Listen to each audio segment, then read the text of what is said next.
All right, we're gonna go meet Monkey and Pumpkin. So this is Esther Neonatal Kitten Alliance, who is responsible for taking care of our babies. So babies, yeah. I was just telling them how little Monkey, we were so worried about her yesterday. Look here, Monkey Punky, look. This is a pumpkin. Say, I'm a teenager. Huh? And then this is the world's littlest monkey. She looks just like a little monkey. Baby, you getting so big overnight? Huh? Huh? Do you have a good day of good eating yesterday? You take cues from your bro? Huh? From your teenager twin brother? They're like Arnold Schwarzenegger and Danny DeVito and twins. Oh, say hi. Hi, look at how wide-eyed Pumpkin is. And then look at Monkey. She's like, what in the world is even happening? Hi, babies. 2 days in a row. Did he just eat? They just ate about half an hour ago. He is thick right now. Yeah. Your belly is so big. Yes. He might poop on you. That's totally fine. That's totally fine. Hi. Where are you going? You got a hot date later? You borrowing the car? Huh? He's such a grown-up. He's such a big man. Look at him. So Andy is the mom. She's the mother of kittens, and the reason these two are alive. I don't know what we would do without her. I just told the whole story with Chloe and finished and sobbed like a baby. Because it's just so much. You three have been through so much. And I know your mama misses you. Also, look at how Pumpkin looks exactly like his stuffy. Huh? See, this is my incubator mama. Yeah. Warm spot. Yeah. He's going to come out. He's got stuff to do. And then have you ever seen a kitten that looks more like a monkey in your life? Yeah, monks. Yeah, look at her, the back of her head. She's a monkey.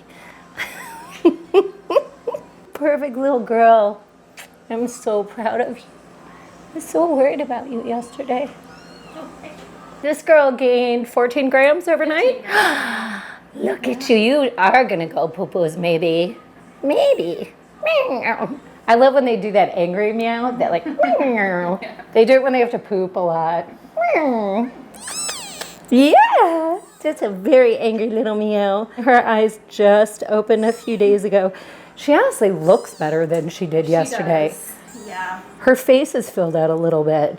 Okay, let's get you some food. What do you think? Big stretch. Big stretch.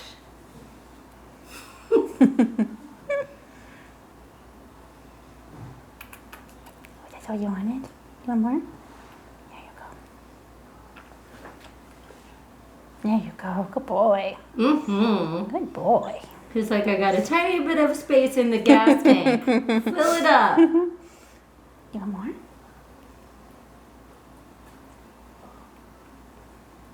That's all you want? Okay. Okay, that's good. Okay. It's too much, buddy.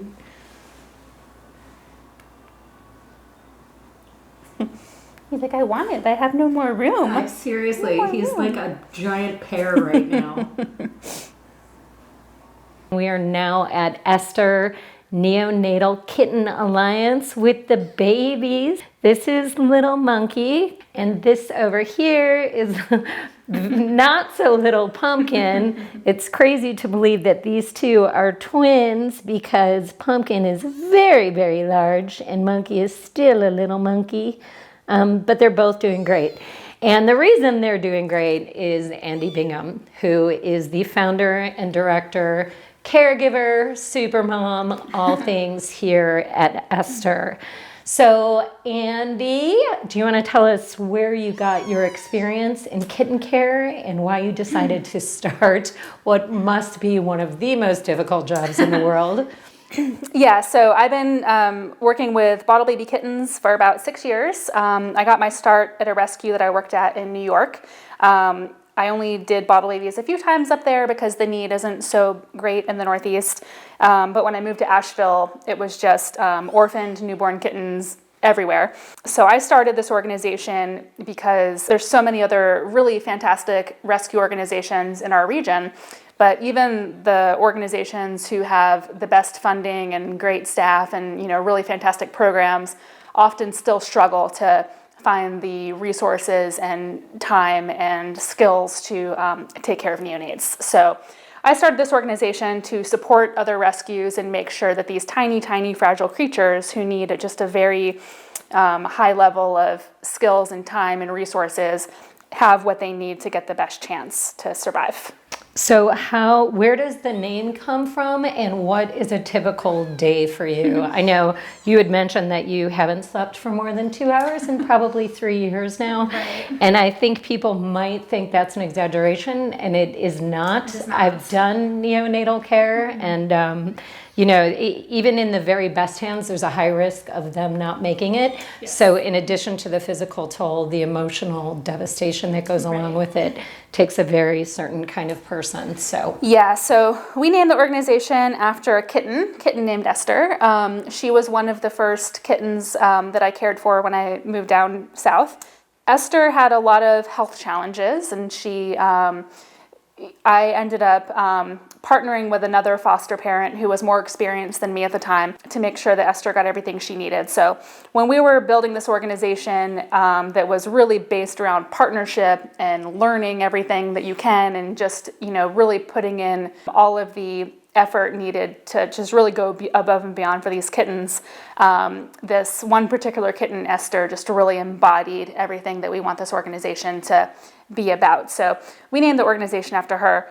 As far as a typical day, it's really whatever we go in thinking the day is going to be like is never what is reality. Just emergency situations popping up. Just today we took in a kitten who was, covered head to toe in thousands of fly eggs. And, this morning I didn't know that kitten existed, and now she's in our care and luckily doing great.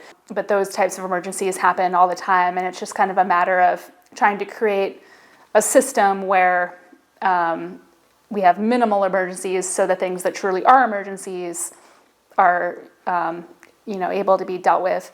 But yeah, typical day, every 2 or 3 hours, depending on the kittens we have in care, I'm stopping what I'm doing and bottle feeding these kittens, sometimes syringe feeding them, tube feeding them, whatever they need to thrive. We have some older kittens in our care. We keep them in our care until they're fully weaned, somewhere around 6 or 7 weeks. Then we transfer them out to partner rescues. That keeps our resources dedicated to the very, very tiny ones to not have to hold them until they're ready for adoption. But we have some pregnant nursing moms in our care, and every day is a bit of a mystery.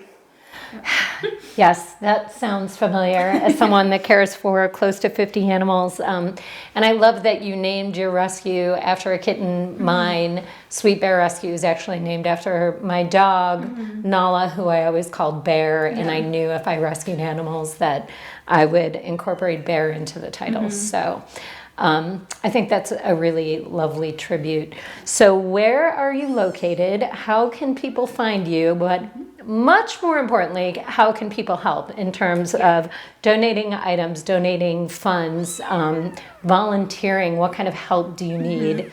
Yep, so we are located at 21 Pond Street in Arden. That's pond like the small body of water, Arden, North Carolina. Which is right outside of Asheville, south of Asheville. Yeah, right south of Asheville. It costs us about $150 to raise one kitten from birth to weaning. So at this point in the year, we've already taken in 277 kittens. Wow. So, monetary donations are always the best because then we can, use them in whatever way we need. We also love donations of kitten food, non-clumping litter, fleece blankets, all that can be dropped off at our nursery. We have a wish list that you can find on our website, and you can also make donations through our website. We're always also looking for volunteers to come volunteer at our nursery, and looking for fosters who would like to take some of our kittens into their home and provide care for kittens in their home.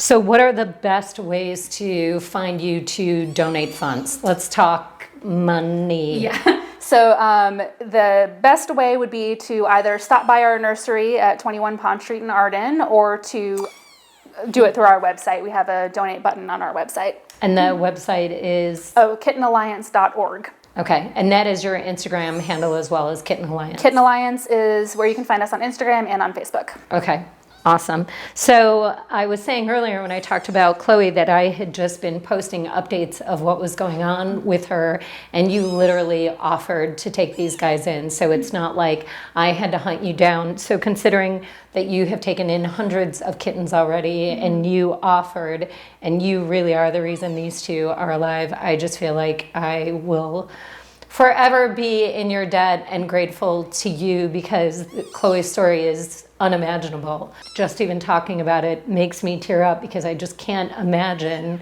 a sentient, loving being going through what she's been through in the span of a month, and coming out of it still being a really loving and trusting soul. Yeah. But she does miss these babies, and they will be reunited. They've been here for almost 2 weeks. It'll be 2 weeks on Sunday. And they will be here for about 6, and then they're going to come back home with me, where they will be neutered and spayed. Mom doesn't have a uterus anymore, so that problem has been taken care of. And then the babies will probably be adopted out as a team, but I haven't really quite decided. It's really important to me that they stay in my life, just because this experience has been hopefully one in a lifetime for me. I mean, what's regular for you, for me, has just been this really dramatic rescue. So if you want to donate to Sweet Bear, you can use PayPal Me Kindness Empire or Venmo Kindness Empire. That's the overarching nonprofit. So we do more than just kind of animal rescue at our sanctuary. We advocate for all living beings, human and non-human.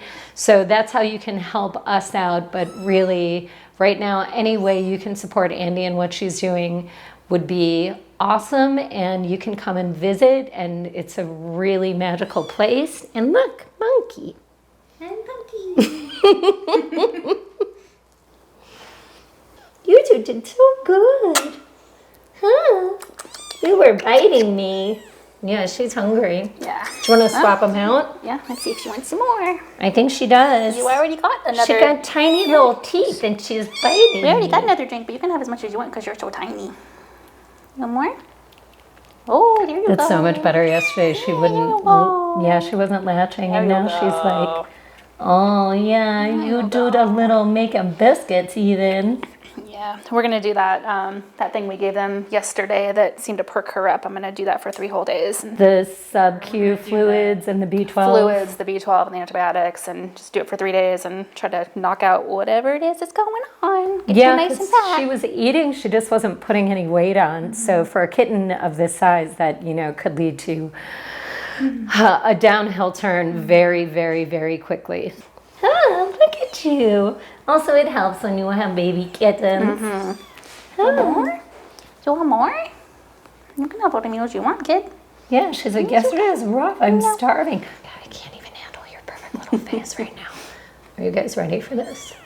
Behold, pumpkin. Yes. Oh.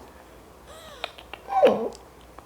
I know you're searching for it, but I keep giving it to you and you don't want it. Do you want any more? No? What are you doing with those arms? You pretending you're eating right now? He's such a good boy. I can't wait to reunite you with your mama. Go babies. You're beautiful.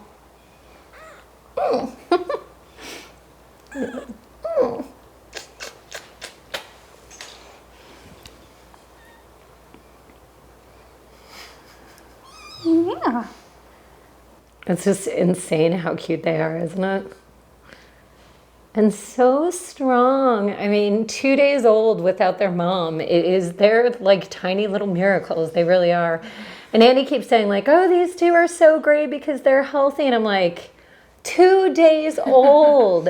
My typical night, like I take home all the ones who are like near death, and our foster base isn't quite trained to the level of being able to feed and all that crazy stuff. So, like the typical kittens that I bring home are just really on death's doorstep, and it's just like a constant struggle to try to get them to live. And so for me, having several kittens who are eating really well and are fat, and are, making decent poops, like that's great. Like I don't mind waking up every few hours, but waking up and tube feeding and doing all this like excessive stuff at 3 a.m. is a bit much. So always happy to have some good, relatively healthy ones. You two are just a joy. Dad, actually, do you offer classes? Do you want to talk about anything else? Oh yeah, we are doing 2 live webinars every month through most of the season, I think through October, November, and they're live Bottle Baby Kitten Care 101 webinars. Everything you need to know to take care of newborn kittens like this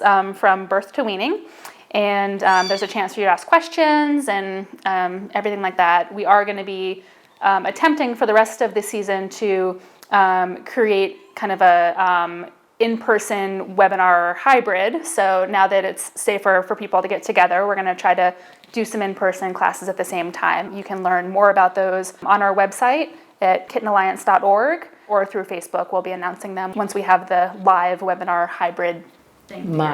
Awesome. And you are a 501c3, I take it. And one more thing, you have mentioned season a couple of times. I'm assuming you mean kitten season, but for those who don't know what kitten season is, can you explain that? Right, yeah. So there's a pretty distinct season. Down south, the season lasts for a pretty long time. Generally, we start seeing kittens sometime by mid-March, and then we get kittens until it starts getting significantly cold, usually around October. And that is because most of these orphan kittens come from outdoor cats. So these are outdoor cats who are roaming around, and cats tend to roam a bit less once it gets cooler. They don't roam so far for food. They don't roam so far to mate. Generally between March and October is the busy kitten season down here. Just out of curiosity, did Esther Kitty make it? Unfortunately, Esther had a congenital condition and did pass away. But her legacy lives on because of you. Yes, absolutely. Yeah. So it's the same thing as my dog Nala. When I lost her, there was such a gap in my life that I just decided I would save as many animals as I could, and that void will never be filled. And that's what keeps me going. So I get it. Yeah. Is that what you think too? Monkey's like, yeah, I'm a big deal. Yeah, do you have lots to say? Yeah, I'm a monkey. You can't possibly be still hungry. You can't possibly still be hungry. Yeah, are you? Do you want some more of this? It's not warm anymore. You don't want the cold milk. No, you don't want the cold milk. That's not delicious. That's not delicious. He's just chill as can be. Oh, Pumpkin. Dang, your little sister, is she crazy? He's like, no, we're twins, Mom. You're funny twins. What is this move? What is this move? What is this move? You want to go back in your warm incubator now? Hi. Warm and cozy. I love that I got to see you guys 2 days in a row. Yes, these kittens are great. Look at this kitten, how he came in, and look at Sebastian after he was rescued. These stories are just amazing. Look at Holden. Wow, these are all kittens from 2020 and these beautiful success stories. Like you, no man. Unbelievable. Yeah, Andy's amazing. This is really incredible. Raising neonatals is one of the most difficult things I've ever done, and the one time I did it, I actually lost my kitten. So the fact that she has taken care of these guys from 2 days, it's just so unbelievable. And they're healthy and happy, and he is ready to snooze. You done being on camera? Yeah, big stretch. So funny, that thing with his arm. His mom does that all the time. She looks like she's doing calisthenics. She just stretches out her arms like that. You get that from your mama? You getting shy? Goodness. All right, let's put you back to bed, kid. He's like, no more pictures. It's hard to be this good looking. It's hard to be so famous, little kitty. Come on, kid. Getting so sleepy. This is the sleepiest I've ever seen him.